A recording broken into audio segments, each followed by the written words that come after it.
ከዚህ በላይ አይናተን እንዳይመጡ ህይወትህን አስቸጋሪ ነገር ውስጥ እንዳይመጡ ራስን አስመልጥ።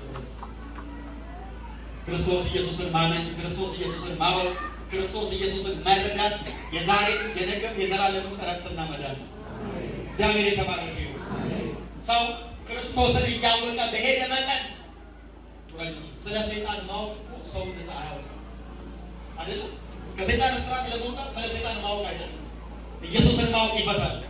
ኢየሱስን ማወቅ ነፃ ያወጣል። ኢየሱስን ማወቅ እስራትን ይፈታል። ኢየሱስን ማወቅ ጨለማን ይገፋል። ስለዚህ የየዕለት ትምህርታችን፣ የየዕለት ጥናታችን፣ የየዕለት ምልልሳችን እግዚአብሔርን ቃል በማወቅ ይሁን። ክብር ለኢየሱስ ይሁን። ኢየሱስ ለዘላለም ጌታ ነው። የእግዚአብሔርን ቃል ማወቅና መጥራት መሰረታዊ ነገር ነው። ኢየሱስ ጌታ ነው።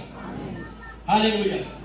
በጣም ዛሬ ረጅም ሰዓት እንደገኘን ለጸሎት ቦታ ለቃለው በቃሪ ጊዜ እንደሚጸልይ ለሳምንት እያመደርኩ ነው ማለት ነው። ከዚህ በላይ ጊዜ ወስጄ አላደክማችሁ። ሃሌሉያ። ጌታ የተባረከ ይሁን። ኢየሱስ ክርስቶስ ያድናል። አይምሮአችንን እንድናድስ ጌታ ይርዳል። ጨለማ የተገፈፈ ይሁን። ወደ እውነት እንዳንመጣ እውነትንም እንዳናውቅ እስራት የሆነብን ሁሉ ይፈታ በኢየሱስ ስም። ቀንበር የተሰበረ ይሁን። ሰዎች ወደ እውነት እንዳይመጡ ክርስቶስን በማወቅ እንዳይኖሩ እስራትን የሚያኖር የእውቀት ጠላት ሁሉ በኢየሱስ ስም የተገፈፈ ይሁን። ከኔ የተሻለ ከፓስተር ጋር ብንጸልይ ይሻላል። ከፓስተር ጋር ጸልያለሁ። ኢየሱስ ያድናል። ጸጋ ይብዛላችሁ። ሳምንት